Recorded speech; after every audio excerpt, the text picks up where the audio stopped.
The Sveriges Riksbank Prize in Economic Sciences in memory of Alfred Nobel, more commonly known simply as the Nobel Prize in Economics, was awarded this year to these three gentlemen.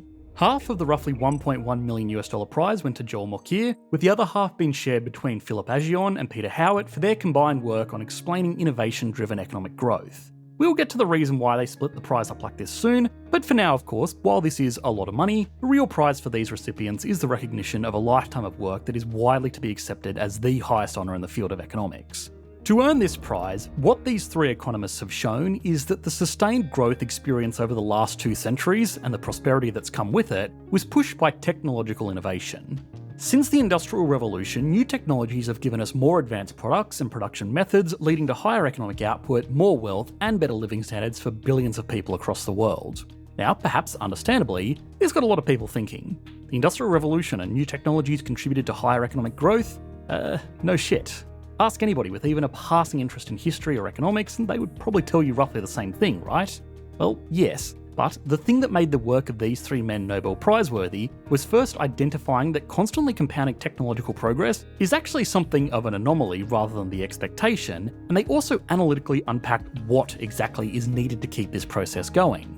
Now, as always, even though they will say it was complete coincidence, this year's prize is incredibly relevant to a lot of challenges in the global economy today, from the disruptions that could be caused by AI to the stifling of innovation by companies that no longer need to compete. Understanding the work of these men can help us understand exactly what has made the world hundreds of times wealthier than it was just a few generations ago, and the threats that we face to that progress going forward. So, what was it that enabled technological innovation to compound on itself so rapidly? Is this progress always a good thing? And finally, are we starting to lose those magic ingredients that made it all possible in the first place? Once we have done all of that, it's probably worthwhile addressing some of the controversies surrounding this year's prize as well. Learning to code is one of the most valuable skills you can build right now. But let's be honest, sitting down with a thick textbook or a 20-hour YouTube playlist isn't exactly motivating.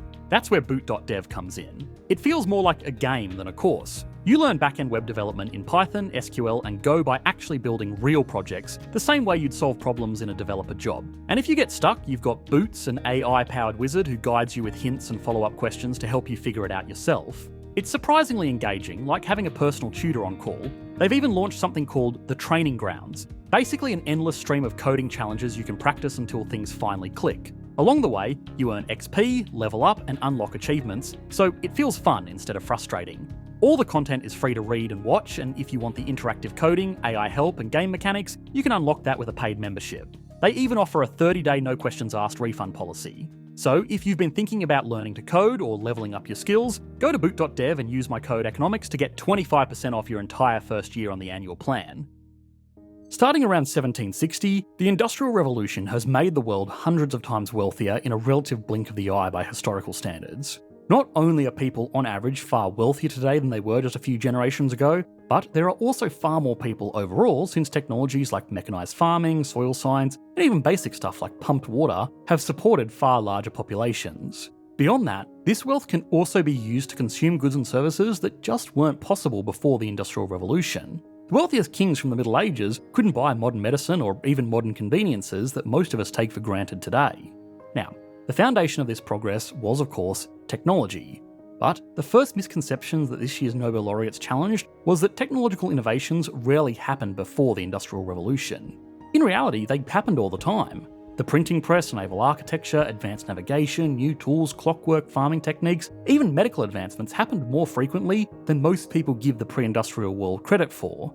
The problem was that none of these advancements really translated into sustained economic growth like they do today, or any time over the last 200 years. So the question became, why not?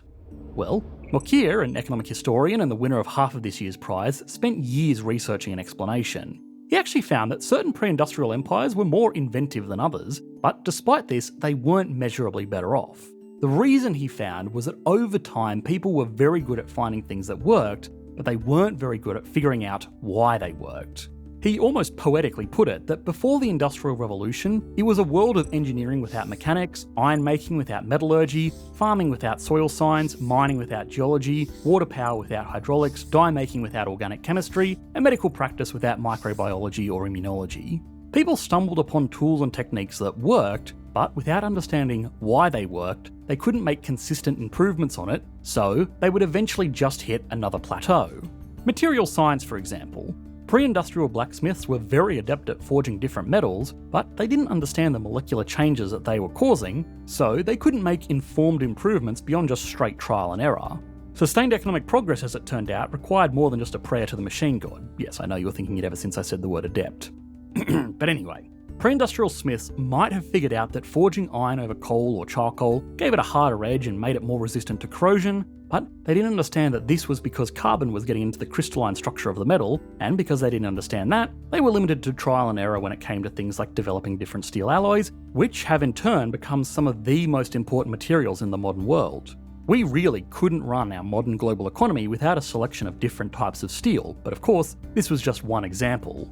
Knowledge without understanding also made it hard to invest into new ideas. Without a realistic foundation of scientific understanding, investing in a new way to make stronger steels was functionally no different from investing in a new way to turn lead into gold. Both sounded equally crazy. So then, what exactly changed to kick off the Industrial Revolution? The common understanding is that eventually we just hit a critical mass of innovation, and it took off from there. More specifically, some people might point to the steam engine as, well, the engine of early industry. But Mokyr challenged that assumption and instead proposed that it was societal changes that facilitated this development. One of those changes was bringing people with theoretical knowledge into more contact with people who had practical skills. The ancient Greeks, for example, had incredibly sophisticated thinkers in fields like mathematics, but those people rarely interacted with builders or labourers, so the blending of theory and practice never really had much of an opportunity to take place. The Enlightenment across Europe in the 1700s brought these two groups closer together and allowed these ideas to actually go back and forth for the first time in history. In the UK in particular, this was accelerated by a robust system of apprentice tradesmen who could learn both theory and practice and then in turn teach that to their own young Padawans. Understanding and application coming together is what has made the world as wealthy as it is today, but there was also something else important that had to happen to make way for this progress. This part was the other half of the overall prize, which was awarded to Aghion and Howitt. Overall progress over the last 200 years on a macroeconomic level looks incredibly smooth and consistent. But beneath the surface, it relied on an almost constant churning of next best ideas. Water wheels and horses made way for steam engines, which made way for internal combustion engines, and we're currently living through their dominance being challenged by electrification. For new innovations to succeed, economies need to create environments where outdated industries can fail. The Roman Empire had many great thinkers who invented a lot of very promising technologies, including even rudimentary steam engines. Now, there were some technical problems with these early designs, but there also wasn't a huge motivation to improve them beyond little curiosities because, well, the powers that be in the empire didn't need steam engines when they could just buy more slaves. Obviously, that is an extreme example, but on a smaller scale, this process of what economists call creative destruction has happened very consistently since the Industrial Revolution. What Aghion and Howitt created was a mathematical framework by which to measure how this translates into economic growth. In extremely basic terms, they surmised that the rate of economic growth was the product of the scale of innovations multiplied by how often those innovations came about. Now, the actual equations they published were a little bit more Greek, but this is basically what they meant. We can't necessarily guarantee that every innovation we make is going to push the world ahead by a significant margin. For every iPhone, there is a metaverse. What we can control through economic policy, though, is the rate of new innovations by encouraging organisations to invest into research and development through a combination of both carrots and sticks. On one side, if an individual or a company creates or invents something with significant economic value, they should be allowed to profit off that value with enforced intellectual property protections. This creates a profit motive for innovation, which not only incentivises people to get out there and try improving the world, it also makes it easier for those innovators to get investment funding to pursue those innovations because the people who invest in them will have the potential to share in the profits they will receive from being so dominant in the market. The clearest example of something like this right now, and perhaps the clearest example in history, is Nvidia. They invested tens of billions of dollars and many years into developing CUDA, their proprietary platform for parallel computing, which is what has made their chips the industry standard today for artificial intelligence. They are allowed to have the market dominance and make the massive profits that come with it, and hopefully other companies will see this and also be motivated to make decades-long investments that may or may not pay off. However, if this market dominance goes too far or competitors are allowed to get too cozy with one another, it will stifle the same innovation because it becomes easy to just charge customers more without having to actually compete.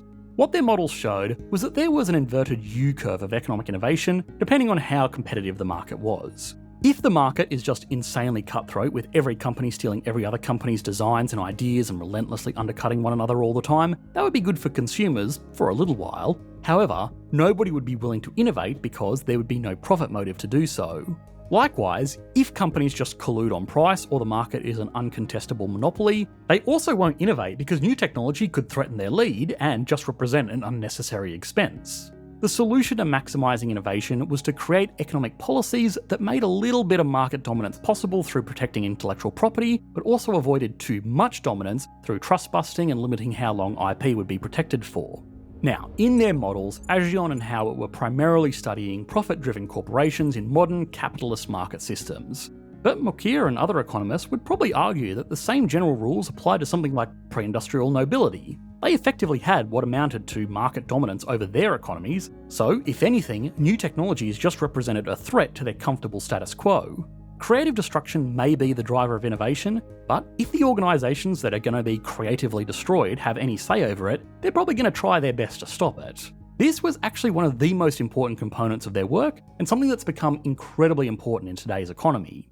So, the not-so-subtle theme of this year's prizes was the science surrounding artificial intelligence. Now, we'll get to the controversy soon enough, but for what it's worth, the work of Mokyr, Aghion and Howitt is going to be incredibly useful for shaping policy around AI. Now, nobody can predict the future, least of all economists, but there are some takeaways that should be clear from this work.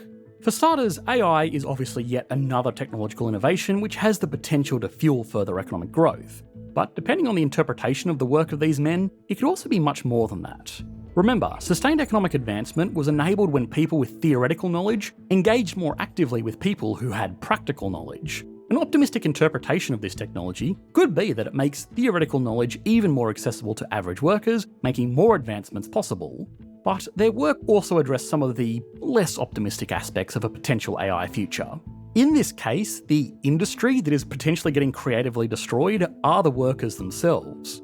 Obviously, it's not there yet, but a lot of people are rightfully afraid of being the equivalent of a water wheel right as engineers are playing around with early steam engines. Which is where we get back to that final and perhaps most important component of their work, which is that there should be robust protections in place for people who are displaced by the process of creative destruction. Now, this is not just because it's a nice thing to do, or because long-term unemployment amongst large swaths of the population could cause social problems, it's because it's just good economics. If people aren't terrified of disruption, it can encourage the risk-taking needed to cultivate these innovations and also make sure that there is more popular support for it. Today, there is a lot of resistance to AI and some good reasons for it. The immense capital that has been dedicated to building out data centres, the energy requirements to power them, and the investment mania surrounding it, which, let's be real, average taxpayers are probably going to have to bail out if it all collapses. However, if we are being honest, the biggest source of animosity towards this technology is coming from people who think it will take their jobs. The laureates identified this with their work and pointed to countries like Denmark and the Netherlands for their labour force defined by flexicurity, with the idea being that people are actually fairly easy to fire from a job, but when they are, they'll be covered through generous welfare and retrained into more in-demand skills. This also means that workers are easier to hire because there is less risk of them becoming an ongoing burden on the business. Even before the current hubbub around AI, these gentlemen highlighted the importance of social insurance to lubricate the process of innovation through creative destruction. Now, these were the headline takeaways from their work in the context of the AI revolution, but to roleplay as English lit majors for a second and look for deeper meaning where there is none, there is probably more to analyse here.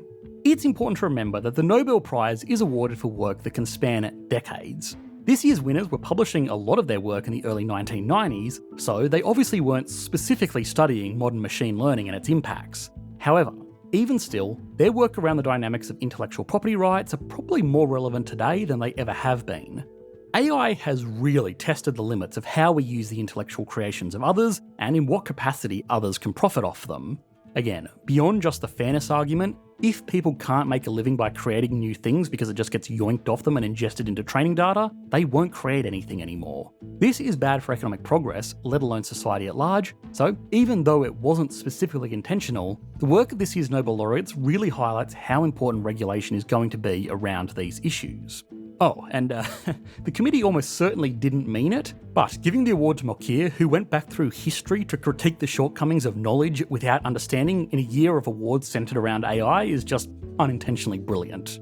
But that probably leads us along well to the controversy surrounding this year's prize. For starters, there was the alleged leaks of the winners of the Peace Prize, leading to several large bets being placed shortly before the announcement was made. Now, this is a bad look for the awards committee, but probably a worse indictment on society at large. Stop turning everything into a casino and these kinds of fraudulent opportunities wouldn't exist. But beyond that, there are deeper issues with the structure of the prize itself that are worth addressing. Big disclaimer time, I want to be very delicate with how I approach this part, because by no means am I in any way trying to suggest that any of the winners in the scientific categories were not worthy of this prize. In the field of economics, these three men are absolutely brilliant, and from my admittedly limited understanding of the other fields, so is everybody else who won these year's prizes. However, the template of the prize itself is getting harder and harder to reconcile with how modern science gets done. The lone genius single-handedly making major breakthroughs doesn't really happen that much anymore. Some research involves collaboration between dozens or even hundreds of scientists, but a Nobel Prize can only be awarded to a maximum of 3 recipients in a given year. Now, this is not as big a problem in economics, where research teams are still generally quite small, but for, well, real sciences like physics and chemistry, it's getting very hard to pick out winners from amongst their peers. Additionally, and quite ironically given this year's focus on compounding discoveries, the Nobel Prize is not awarded posthumously. As science has matured, we are increasingly standing on the shoulders of giants. For all of the focus on creative destruction in this year's prize, none of these men discovered this process. Creative destruction was described and studied almost 100 years ago by Schumpeter, Sombart, and to really add layers to this controversy, Marx as well. The challenges of the modern prize also expand to the scope of what science covers as well, which has clearly changed a lot since the prize was first established. For starters, economics was never one of the original categories to receive this award, which is why it's technically the Sverigast-Riksbank Prize in Economic Sciences in memory of Alfred Nobel, not just the Nobel Prize in Economics. But potentially, they may need to expand this further. Last year, the prize in physics was awarded to Hopfield and Hinton for their contributions to machine learning and neural networks. Obviously important stuff, but people were not happy because this wasn't really traditional physics. It was computer science, something that there clearly isn't a Nobel Prize for because, well, computers didn't exist back when the foundation was created. Either way, this shouldn't detract from the well-deserved recognition of this year's winners amongst all of the fields, but it's probably worth addressing if for no other reason than to add some context to the people writing off the prizes entirely. It's also a good opportunity to repeat that most science is done collaboratively between big groups of very talented people who will never get the recognition they really deserve. It's nice that prizes like this exist, but they certainly can't be the motivation for any career in these fields. Now, if you want to learn about last year's winners, we've made a playlist explaining all of the economic prizes back to 2022, which you should be able to click to on your screen now. Thanks for watching, mate. Bye.